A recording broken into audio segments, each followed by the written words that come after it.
sometimes somebody's saying, all right, cuz I'll see you in a minute. And you said it to a blood, so the blood like, man, can you stop calling me that? Yeah. I'm not who you just said I am, so don't say that to me. The same thing with the blood. So say something like that. I would make sure they weren't being disrespectful, even if we're eating and we have seafood, we got to be careful. You got to call them crustaceans, or, you can't just be disrespectful. And, when the Crips would talk about seeing a bad accident or somebody got shot and, they want to describe what was flowing out of their veins, and they wouldn't want to say blood, you got to be careful then. Just say that, arm was open and you could see everything. But, don't be disrespectful to blood. So they were good with that. Welcome back to the Invest in Yourself podcast. Today's podcast features a former Blood Gang member by the name of Skipp Townsend. Skipp speaks on why he joined the Blood Gang, why he was robbing cars, doing crimes, selling drugs, and going in and out of prison multiple times. During Skipp's time on the street, he did form a drug crew where Bloods and Crips were working together, but the end result was prison though. Skipp did ultimately leave the life of crime behind and turned his life around. He's now helping at-risk youth. Please subscribe to my channel for more interviews like this. And without further ado, let's get into Skipp's story. All right, everyone. Welcome back to the Invest in Yourself podcast. Today, I got Skipp on today. Skipp, thank you for taking out some time and coming on my podcast. I really appreciate it. Man, I'm honored and humbled to be here. Thank you for inviting me. Yeah, well, like I said before we started, man, you got a really great turnaround story. You really have been able to transform your life. And just, it's really cool that you took full advantage of your second chance, literally, like you call your program, man, a second chance. You know what I mean? That's pretty incredible, where you are now and from where you came from, man. Yes, sir. I give all honor and praise to God. I can't tell you who God is, but there's a spiritual being or a spiritual something greater than myself. And I know that's what guided me. So truly blessed and grateful to be here. Yeah, well, if you want, let's go back into your early life and what it was like for you growing up and the area you grew up in and what gangs were around and how it was for you growing up, man. So earlier years, I think probably till I was about maybe 8 or 9 years old, I didn't know anything about gangs. Life was great. Life was good. I always wanted to be Bruce Lee. I wanted to be a little Chinese boy. I wanted to learn how to run up on the fence real fast and come down and kick somebody in the face, and, that was my dream. That was my goal. But we would go, me and my brother, we would go to with our groups. And our groups was a church, All People's Christian Center on East 20th Street. We would go downtown and watch the movies. But at some point, the Crips had started and the Crips are going downtown. And older guys was telling us that we couldn't go because of the Crips. So that was my first introduction to what a gang was. And as we were on East 20th Street, the outlaws would meet around the church, either in the grass field behind the church, or sometimes they even met in the church and would talk about strategies to keeping the Crips from coming into our area. So I understood about the Crips. I'm 8, 9 years old, and this is something that I remember.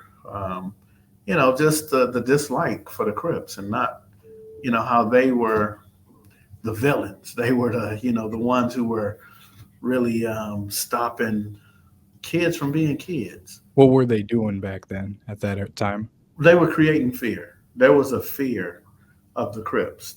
And at that time, it was the East Side Crips and the West Side Crips. They hadn't even branched off yet. They were just two separate Crip gangs. But by the time 1973, my grandmother bought a house in Inglewood.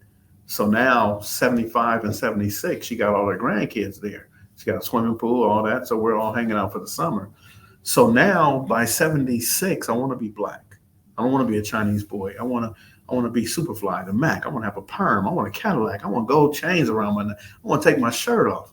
And the Crips had come to Inglewood. And so now, once again, I can't go to the movie theaters I want to go to, which is on Fifth Avenue, Manchester, because of the Crips. So there's a rumor, a story about one of them slapping somebody's mom, slapping their mama.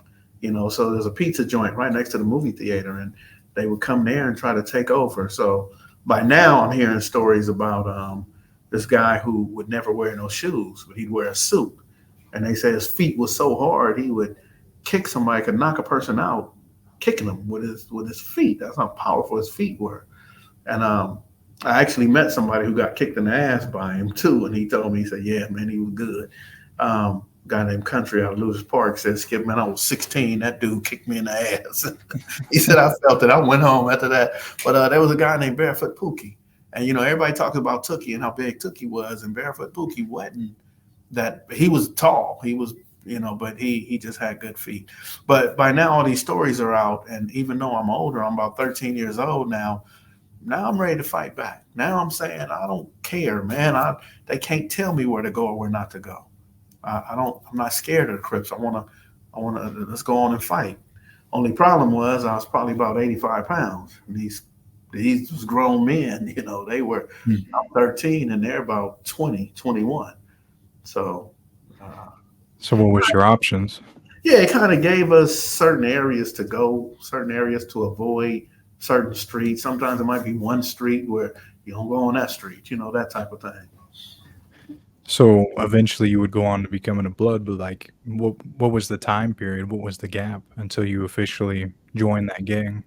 So I wouldn't say official. So around that time, 1976, 1977, I just got tired. And there was an older guy. He passed away now, but there was an older guy named Kevin. And Kevin overheard me and a couple of friends say, "We're about to go to the Fox Hills Mall." And he said, "Give me your money." I said, "For what?" He said, "Because the Crips just going to take it anyway." Oh, that made me so hot. Like, man, ain't nobody going to take my money. So I have another friend who grew up in Gardena, but his dad lived in Inglewood. So we were all going to the mall, and he said, "Okay, y'all fight." He said, "Y'all two fight, and I'm gonna see if y'all got enough skills to go to the mall." So we sat there and fight. We slap boxed, and he said, "No, fight, wrestle each other." So we fought, we wrestled, and he said, "Skip, I'm gonna tell you the only thing that's good about your fighting is that you could beat up him, but he can't fight either. So the both of y'all gonna end up getting, So in other words, he's saying, that neither one of us could fight, and they're gonna end up taking my money." And at that point, I made myself official. I said, "I don't care. I'm gonna be the aggressor. I'm gonna be aggressor after this. I'm never gonna be a victim." So that was when I made up in my mind that I was a blood. The guy who had us fight was from Inglewood family, but the guy I was fighting eventually became from Gardena Shotgun, and I became from Rolling Twenties. But it was at that moment that we were like, "No, we're not gonna be no victims." So Hmm. it was official for me in 1977. It's official. Like I'm not gonna be. Not that I'm gonna be a blood, but I'm not gonna be a victim to the Crips. Tired of running or somebody asking me how much money I got or something like that. So it wasn't official to Rolling 20. So a lot of people say, "Oh, he joined the 20s when he was 13." No, actually, when I was 8, 9 years old and the East Side 20s was having meetings, I knew then I didn't like Crips. But official for me when I was in Inglewood that I'm not running anymore. I'm gonna fight. But I'm not gonna be a victim. But moving to the West Side 20 was about 3 years later, 1980. You know, And then is that where you they ended up jumping you in, or how did that work? don't have to get jumped in. So at that time, I am going to Dorsey High School. So as I'm walking, but well, my mother lived in what we call the Rolling 60s. So when I would go to the Rolling 60s, yeah, I'm gonna have to fight, get jumped. So I would avoid it, and sometimes I go hang out in the jungles with other bloods, and sometimes I'll walk to my same grandmother. She had several houses. I'm walking to another house that she had, um, and as I'm walking, growing up, I'm walking with the 30s, but Crips and Blood stuff just kept going to where they're like, "Well, where are you going, Skip?" And I'm like, "I'm going over here." And they say, "Oh, that's the Bloods." And they start disrespecting. So you a slob, you a blob, And so eventually I end up fighting them, guys that I, walk home from school with, end up getting in fights because of the separation of Crip and Blood. Um, so yeah, it's just a matter of the the street dynamics, you know. So I never got jumped into the 20s. The 30s was jumping me in every time I'd fight them, or I started going to the skating rink. So I'm at the skating ring, and now they know who I am. So now I'm known. So now I got to fight. I tried like maybe for about a year and a half, 2 years to not gangbang at all. Hanging around guys who had street racing cars, hanging around guys that had low riders, So let me put some cars together. So I was doing that, but I was real good at stealing cars too. So I ended up in jail and juvenile hall, and it wasn't a choice. It's not like I said, "Oh, I want to join that gang," or I just simply said, "I don't want to be victimized." But Yeah, I mean, so they just kept pursuing you. I mean, anywhere you would go, it just seems like you were being bullied constantly. Like, well, the Crips was moving. Simple as that. They was going everywhere. They was rolling, moving, whatever. They was going to different neighborhoods, and so everywhere I would go, and I'm not just saying just me, like I'm some sort of victim or something, but everywhere young people go, there's always somebody saying, "Where y'all from? Where you from?" And the right answer sometimes is the wrong answer. So my thing is, by 1980, I done had so many fights, got beat up, got jumped, all that, to where I got to give you an answer. I can no longer say, "Oh no, I'm not with that. I don't bang." No, at this point, I'm gonna be just as violent or just as aggressive as you.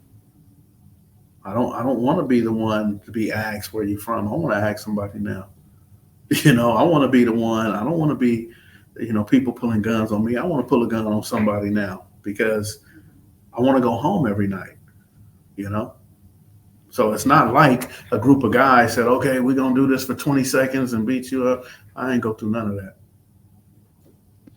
so didn't you end up going through like a big jumping by the Crips back in like the 80s, early 80s? You mentioned in some of your past interviews. Yeah, that was the '60s. Me walking to my mother's house. Remember, I said that's one of the reasons why I end up moving to the West Adams area, my grandmother's area. But yeah, so they caught me coming home from a football game one night, and that was it. I got jumped by about 15, 20 of them. Um, it was really bad. And back then, we didn't have homeless people in 1980. We used to call them bums. Bums would have a drink and, sleep on the sidewalk or whatever. It was actually a bum who started pulling them off of me. And I was able to get up and run to my mother's house. Wow. Yeah. So I mean, just all that fighting and the violence ended up getting to you after this, and then you ended up becoming official. And once you became official, what was that like? What was that feeling like? So, what really makes a person official? I know they got the jumping in, and a lot of the Hispanic gangs do 13 seconds and all that. But really, what makes a person official is the way they deal with the violence that's coming against them. So there are people from any neighborhood you could think of. Um, let's just say the Rolling 20s, right? There are people who actually grew up in the West Adams, Arlington Heights community that had to fight to get home, had to fight to get to school, but they never said, "I'm from Blackstone" or "I'm from Rolling 20 Bloods." They were part of the community, but not part of a gang.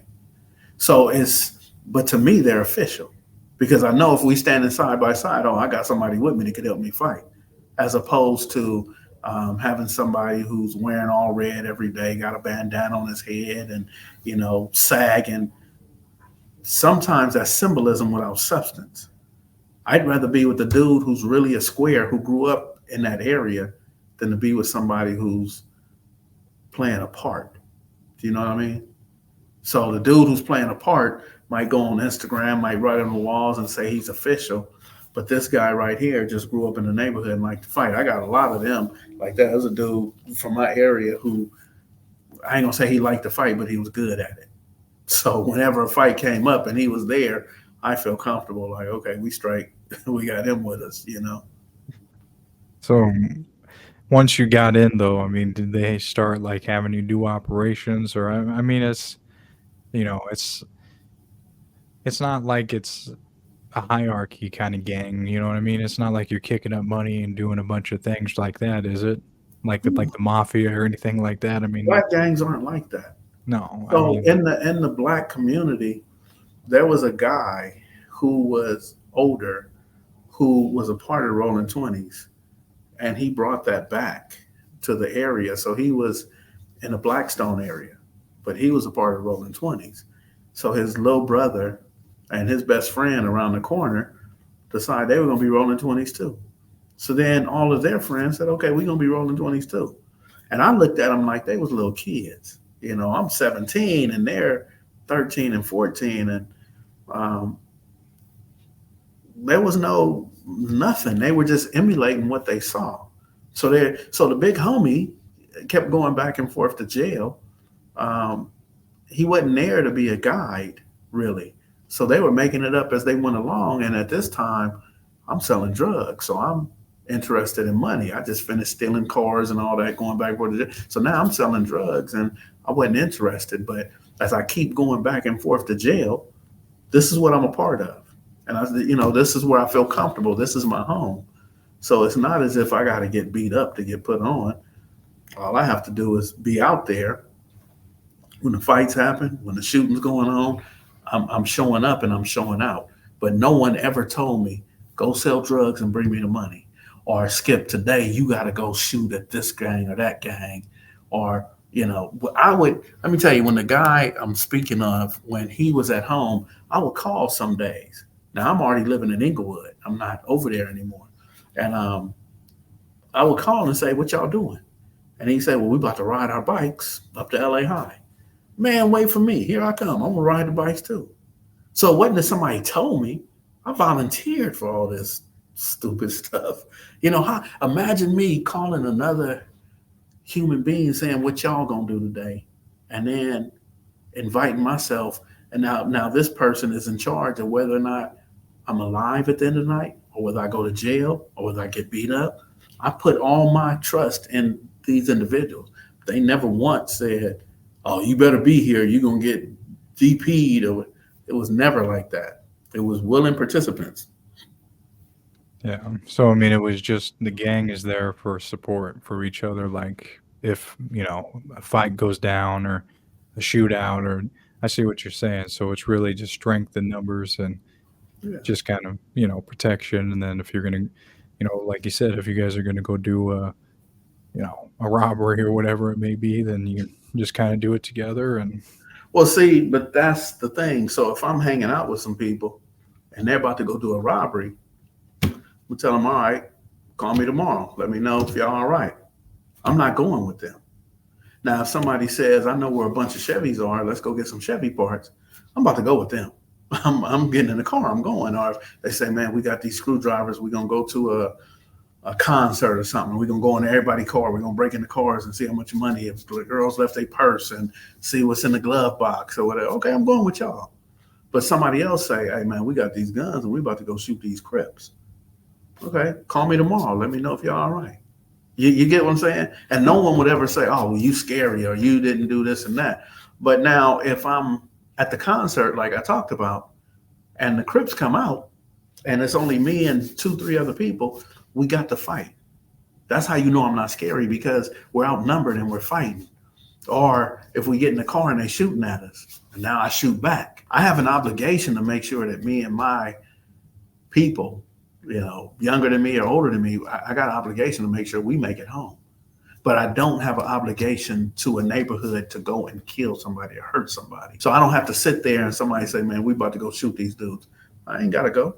I ain't doing that. But now if we go to the concert and the dude's shooting at us, yeah, I need to shoot back. so then at that time, I mean, things that you can talk about, like what were some of your criminal operations that you were doing that I suppose you could speak on if there are any. Yeah, no, so yeah, I just spoke about how I was back in the days. I was really good with a screwdriver. They were BMWs used to have these radios called block punts. So each block punt was worth probably at least $100. Um, I'm talking about 1979, 80. So, but like I said, it wasn't for the purpose of a gang. It was for the purpose of, I wanted the money. I want to have money while I'm in school. I want to have what we call tailor mades. They say tees. So tees are tailor-made pants. You um, go to a seamstress, and they make the clothes to fit. I want a pocket here. I want this, and I want Right. it to fit. I don't want it to fit too tight. I want it to fit a little baggy. I don't want straight leg. And I don't want a flare, but I want the. So that's how a person showed they have money by having tailor-made clothes on and a rolling shirt. Back in the days, a silk shirt that was a sign of success. So I did everything so I could shine, so I could have fresh Levi's and stuff of that nature, and a tailor-made shirt on, some wallabies, crocus sacks. So it was to take the load off my mother because she, raising two boys and paying the house note, the mortgage, all that. So, but then after I was breaking into cars, I started stealing cars. A dude from Rolling 60s actually taught me how to steal cars, and um, you know, me and him were good friends. So it wasn't about gangbanging. I didn't take any money home from the stolen cars and give to any 60s or any Bloods. It was all for me. And then, of course, when the crack era hit, then I was selling drugs. I was, selling crack to individuals in my community. Yeah, and that's what I was gonna kind of segue into because that was like kind of one of your big things that you did, and that was one of the things that I believe you got locked up for, right? I got locked up for all of them. I got caught Well, breaking in cars, got caught twice in stolen cars, and got caught probably 8, 9 times with drugs. oh, okay. So I mean, when you would get caught in between all these times, like, was it just low amounts, big amounts? I mean, how come they kept busting you so many times? Well, yeah, it wasn't until 1986, I want to say 86, that um, I started getting caught with big amounts. Oh, okay. At that time, I think it was about 2 kilos in Las Vegas, but it was 2 kilos in Las Vegas, but we had about $13,000, 2 kilos. Um, but it was really more than that. That's just what they called us with. We would have 5 or 10 a week going. So it was really, really big. I tried to shake that, but somewhere about 93, 94, I didn't get caught. But yeah, I was having more, more money and more kilos. And I actually quit because I didn't want to go back to prison. It didn't seem sexy to me to go back to jail and prison in the 1990s. So I said, you know what? I took my money and bought some tow trucks.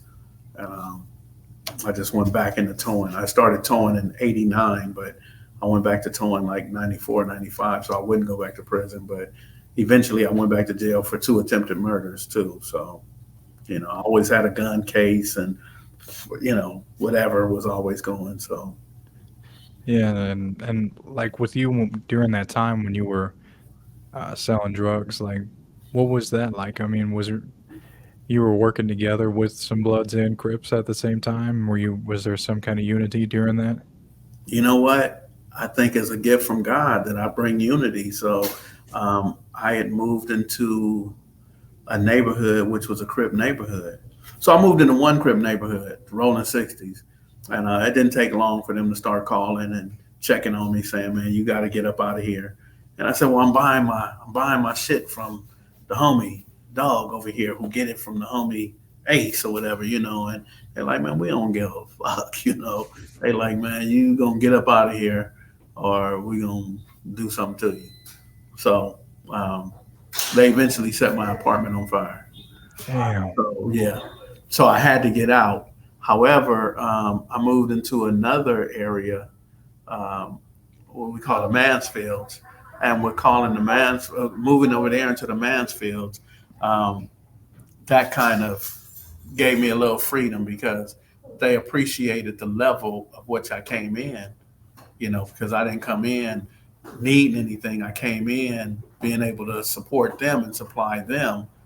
Um, so kind of gave me a voice. So I would help out the generation up under me, guys 3, 4 years younger than me, and help them get on. And eventually, when I went to Las Vegas, I took a couple of them with me. So I had a team of Crips and Bloods that eventually went with me to Las Vegas. I took them to jail. They it was just a trip to go to jail and prison for a few of us, but it was inclusive. How about that? Inclusive. It was inclusive. I wasn't set tripping. I said, "Oh, only Blood's gonna go with me. Follow me. Go to prison." I took some Wow. trips with me as well. Yeah. Well, I mean, during that time, what was that the like? Because were they all getting along pretty well in the beginning, or I mean, were they fighting at all, or like how was that like for Uh, all of them? no, they all got along, but it's the language that sometimes would Oh, okay. get in. So that's what would happen sometimes. But I had a guy named Old Man Joe, and whenever he's from Bloods, he's from 20s, and whenever somebody would piss him off, he would go get the roach spray because they have roaches there. So he would purposely let off the foggers, not the spray, but the foggers. So now everybody got you out the house. So everybody be mad at Joe. But when I talked to him, he said, "Man, because we was about to fight. We was about to argue and fight." So he let off the roach spray and tell everybody get out. So Oh, yeah, just so so he could that was prevent a that was fight. yeah, that was his way of intervention. Everybody in the house heated, mad at each other. So he would set off the roach spray. Old man Joe. Yeah, and I mean, so for the language, you when you say that, you mean they would they would talk like the Crips, they would talk with C's, and then I mean, you would talk with the B's kind of thing, or I mean, Right. the So Crips. I mean, yeah, I mean, it wouldn't go so far as being disrespectful, but you know, um, sometimes somebody's saying, "All right, cuz I'll see you in a minute," and you said it to a blood, so the blood like, "Man, can you stop calling me that? Can you? Yeah, I'm not who you just said I am, so don't say that to me." right. And then the same thing with the blood. So say something like that. Yeah. So it's just I would make sure they weren't being disrespectful. Even if we're eating and we have seafood, we got to be careful. You got to call them crustaceans, or you can't just be disrespectful. And you know um, when the Crips would talk about seeing a bad accident or somebody got shot, and they want to describe what was flowing out of their veins, and they wouldn't want to say blood. You got to Mm. be careful. Then just say that his arm was open and you could see everything, but don't be disrespectful to blood. So they were good with that, but it was just smaller things that would get them. Mhm. Yeah, well, I mean, you ended up, like you said, taking them all with you to prison. So what happened? Well, I mean, one of my guys, he was from.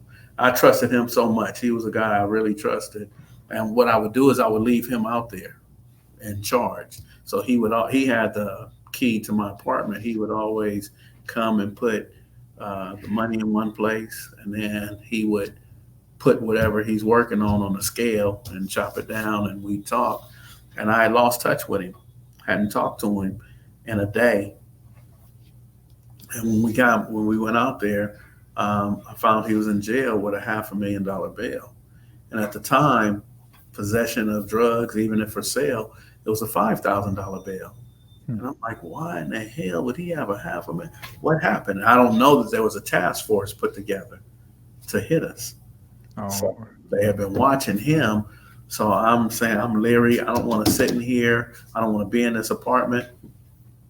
But the guy that I was getting the stuff from, we had all came out there. There's about three or four of us that came out there. So when they hit us, they got the leadership. They got a whole lot of money. They got a whole lot of work. And now we're in jail with $500,000 bail. So I called the house where old man Joe is and said, "Get everybody up out of there. Y'all got to go." So there was a girl who lived across from them. So they went to her house and watched. And Joe set off the foggers. He set off because he knew the police was coming. So he had foggers in every room.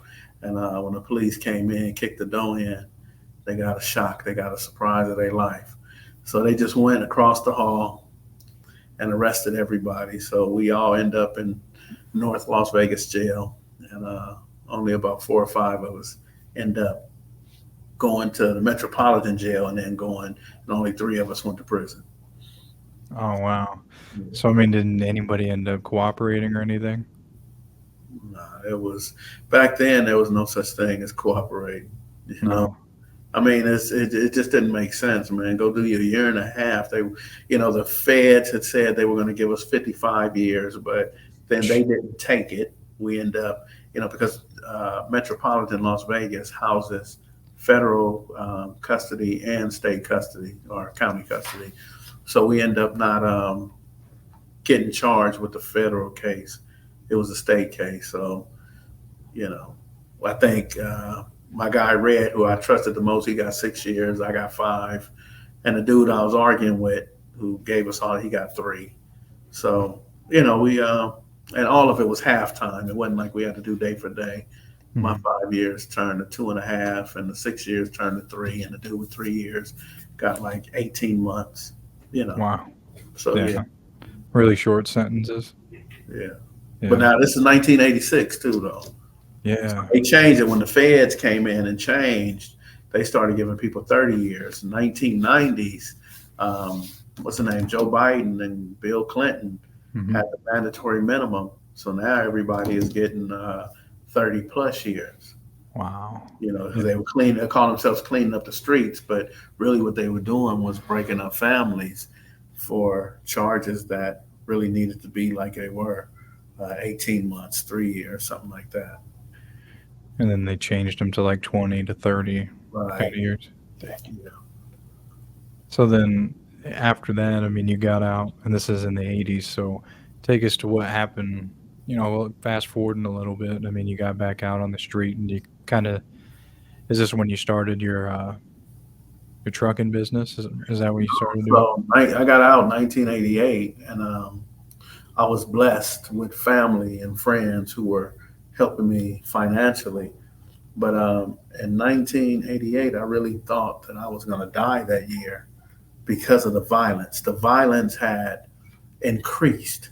So from 1983 to 1985, 86, it was the violence kept increasing. But by 1988, it was every day.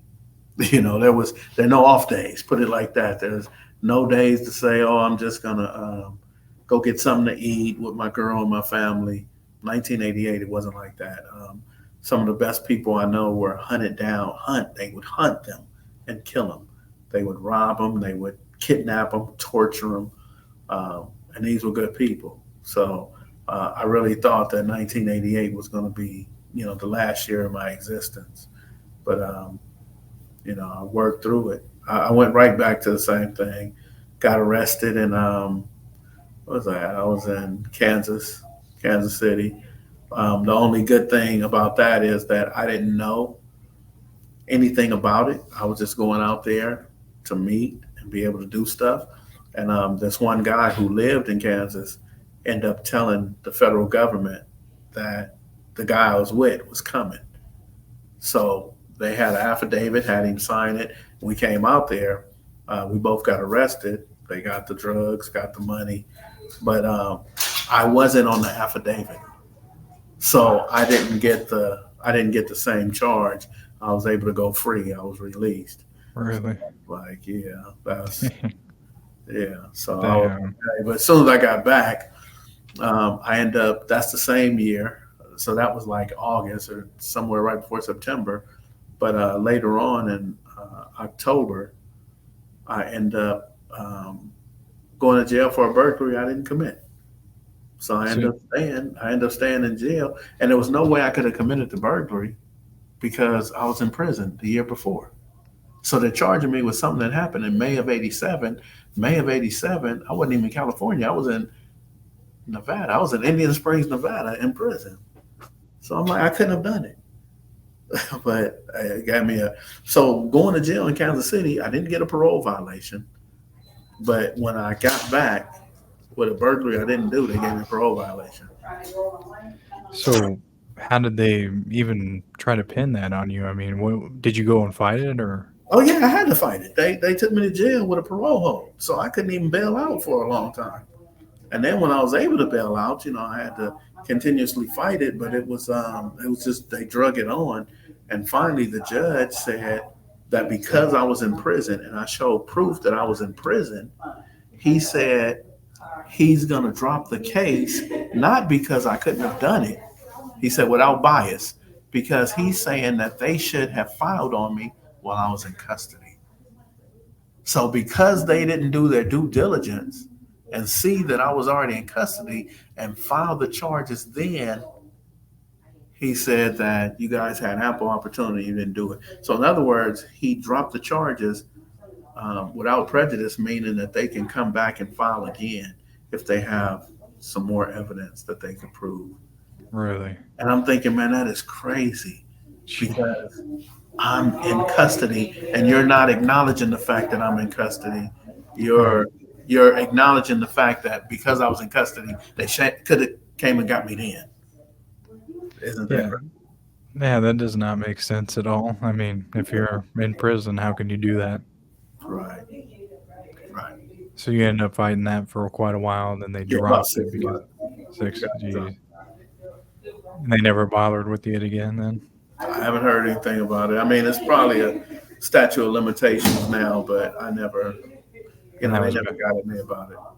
and that was in the '90s or the '80s. That was 88. '88. Yeah, so that's well over 30 some years ago. Yeah. Yeah. Wow. Jeez, man, that's ridiculous. But with that year '88, like, what was the tension so high for during that time? Like, why do you think the streets were so hot like that? Was it just Blood and Crips going at it? No, it was even worse than that. So it was Bloods and Crips, but also in 1980, the end of 82, beginning of 83, crack started getting dropped off in the communities. So now a lot of people have crack cocaine. At first, they had powder cocaine. By 1984, this is when the federal government started giving the crack to Freeway Rick, who then became the number one biggest dealer, shit, probably in the United States. So now you have kids who are 19 or 20 who have lots of money, Mercedes Benz, gold chains. So what would happen is whoever wasn't part of a neighborhood or a gang would end up getting robbed, sometimes killed.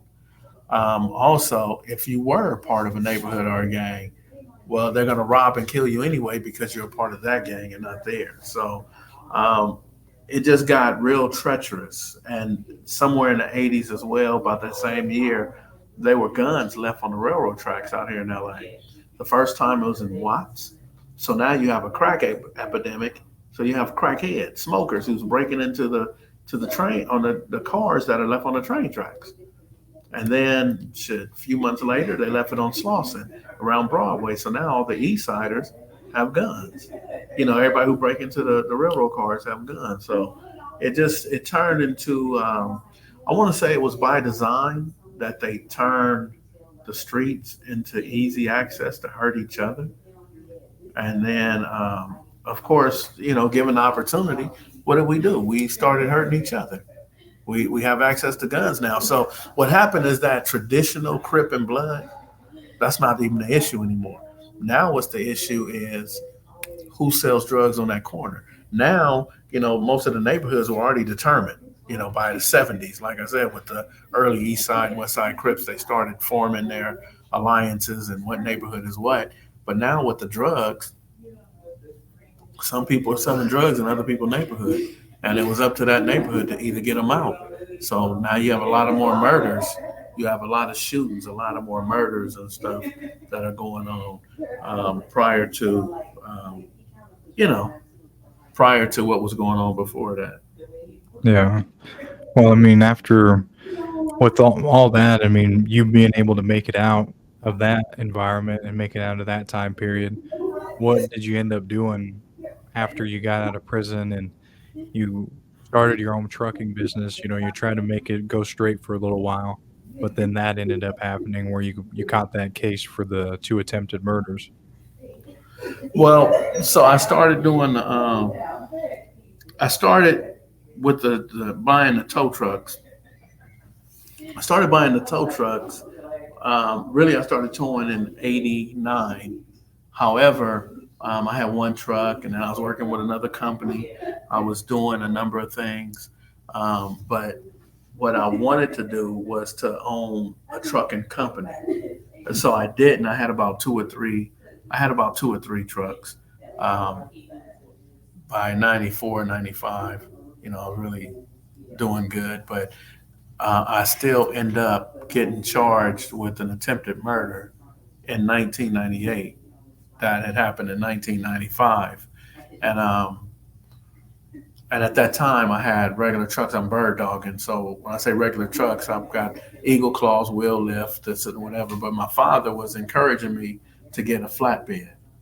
So my father died while I was in custody. And when I came home, I did what he asked me to do, and I got the flatbed. And that's when I started getting contracts. And that's when I'm like, okay, I'm through with all that. So in 89, 90, I'm like, okay, I'm not going to be violent anymore. But I still had that criminal mentality.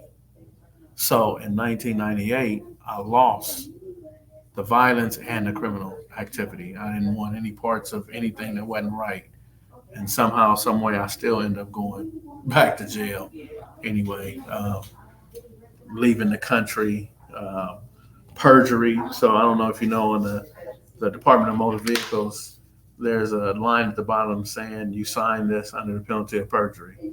And I signed when I got out of jail, and at the end of '98, it said, "Have you ever had a license in any other name?" And I marked no. And I just went through all the check the boxes, and when I signed that, it's a violation of perjury. So because of that, I end up going to jail in 2004. I ended up going to jail in 2004 because of signing that box and leaving the country. And you weren't supposed to at that time just because Yeah, of the. so when on probation or parole, not only can you not leave within 50 miles of the city, you definitely Oh, can't leave the county, definitely can't leave the state.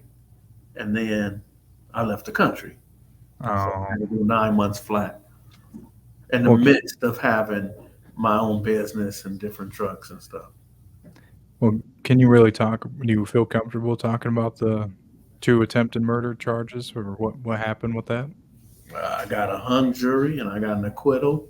And it was real easy. Back in the days, I had long hair. I wore glasses. So it was easy for them to say the person with the long hair and the glasses is who did it. Um, but there was no real evidence. The guy who got shot, they gave me an acquittal on the other person, but the guy who got shot, they gave me a hung jury. And he got up on the stand and said, "Look, man, I sell drugs. I know what I do. I know I was getting robbed." He said, "I know Skip, and Skip didn't do it." And I still got a hung jury. Wow, Imagine that. Imagine that. dang. And so, what ended up happening? You just get locked up for a little bit after that, or? No, so I was locked up shit that whole year, 1998. I was locked up that whole year. I think I got out like the end of November. But what had happened was I had to stay for other. So even though I beat the attempted murders, I had to stay for other violations, probation violations, things of that nature. Um, but I was about to take a deal for 12 years because I was facing life, 40 to life. I was about to take a deal for 12 years, and my lawyer said, "Don't do it."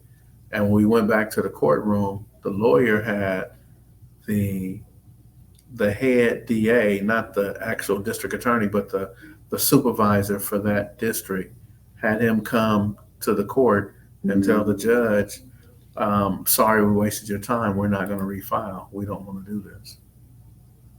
And I was like, "Wow, that is major." So I was about to take 12 years out of my life, and yeah. Wow. Well, after that, I mean, did you finally come around and say, "All right, I'm done with, being involved or wanting to see the streets life or any of this thing?" Or, I mean, because that Yeah. is that when you started your program after that point, or? No, actually, I said God has blessed me. He has given me a second chance, but I had already kind of shifted. I was no longer like the street dude, but when I got out, I started towing full fledged. Like I said, getting contracts, And one of the contracts I got was with a company called 310 Motoring, 310 Motorsport. And they were doing music videos. They were customizing cars for celebrities. So these are guys I've been knowing for years. And I had the flatbed tow truck. I started working with them. And that was it. That became my life. And that was a good life. I was probably making close to $3,000 a week, you know. Um, Meeting all the celebrities, talking to Denzel Washington, talking to Brandy and her brother Ray J, their mom and dad. I even met their grandmama. Master P calls me at 1 in the morning, come to the studio. I said, "Oh man, I'm bring my keyboard." He said, "Nah, bring your tow truck." You know, you know. So it's just that lifestyle and being able to be with people who were you know kind of everybody look up to. And I'm right there in that mid circle. That changed my life. And I knew that, this is what I was going to do. And I did that from 98 till 2004. 2004, that's when I went back to jail. I'm having a thriving business. I'm making money. I'm doing everything possible, raising my family. And yeah, I had to go because I had a perjury in 1998 when I got out of jail. So in 2004, they're telling me this, that what I did in 98 is a crime, and also leaving the country is a crime. And so I'm like, man. So instead of who I am, didn't matter. It was who I used to be that got me that 9 months. So I was just, I hated it. The worst 9 months I've ever done. I've done time before, a year here, 2 years there, whatever. But that was the worst because I was in the prime of who I should be, you know. So when I got out, 2005, I was no longer interested. I didn't want to do that anymore. I felt like, my daughter, she wanted to learn how to ride a bike. And one of the famous basketball players, Chris Webber, he's one of the Fab Five from, famous for being one of the Michigan Fab Five. He wanted me to come to Sacramento to pick up his car. And I felt like, well, what I'm going to do with my daughter, I'm just going to go Monday because I'm going to teach my daughter this weekend. They say, Skip, we're going to pay you, an extra $200. Go today, that type of thing. So I felt like I was prostituting myself, you know, to just for money. It's like I don't want to do this. So I started looking to see what can I do that I really want to do, even though I'm good at this. And this is what, listening to my father and getting the flatbed was probably the best thing, so I could make myself accessible to all these people. But I wanted to do something that was fulfilling, and that's when Second Call started. So while I was in jail, there's a guy named Sleepy Lee, Leon Taft. He put on the cell doors, sign up here for the American program. And I said, oh, I know Sleep. I know the American. I know Bo Taylor. And so I signed up for it, but I was never able to go. So when I got home, it's all coincidence. My friend, Big Monster, he was like, he said, man, I'm about to go to the school where the American dudes is talking. And I said, oh, yeah, I want to see them anyway. So when I went, there was a guy named Ronnie Barron Looney who talked about developing a desire for success. He said the development of the desire for success will determine the level of success achieved. And I said, man, how did you learn that? Where are you getting that from? And he said, the American. He said, stop running from Bo Taylor. He said, Bo Taylor, been wanting to talk to you. So I called Bo, and Bo said, oh, are you ready, young fella? I said, yeah. And that was it. So I went back to Kenny and said, man, we got to do this. We got to do this. So me and Kenny Smith, we sat at the table and talked it out. And that's where Second Call came from. Because, this one guy, when I was in prison in 86, the Muslim imam asked me if I loved my children. And I said, yeah, I love them. And he said, do you love them enough to die for them? And I stood up, yeah, I'll die for my kids. And he said, calm down. These are the same people that need you to be alive. Why would you be willing to die for the very people that hope you never die? They need you to be alive. They need you to take every ounce of whatever's inside of you to love them. See, you've been living life, but you ain't been living your life. And that's the conversation he had with me. And of course, I was an idiot in 1986, right? So I said, man, that's stupid. But in 2005, 2006, that's when, man, I said, second call is second chance at living life. Because I just been living life up to that. Yeah, no, that's really cool, man, how it all played out and how it all finally connected with you and Yeah. how, you formed the program. Skipp has totally turned his life around after going in and out of prison for so many years. Skipp is a great example of someone who took full advantage of turning his life around. The main takeaway I want you to take away from this podcast, just like all the other ones, is to stay away from crime. Please comment any key takeaways that you got from this interview. Please share this podcast with anyone that you think will enjoy this type of content. Hit the like button if you enjoyed today's podcast. Hit the notification button if you want to get notified when my next podcast drops. Also hit subscribe if you want to continue to get more videos from me. And now at the end of this video, a playlist will pop up of all the other Invest in Yourself videos I've done in the past. Thank you again so much for watching, and of course, we'll see you on the next one.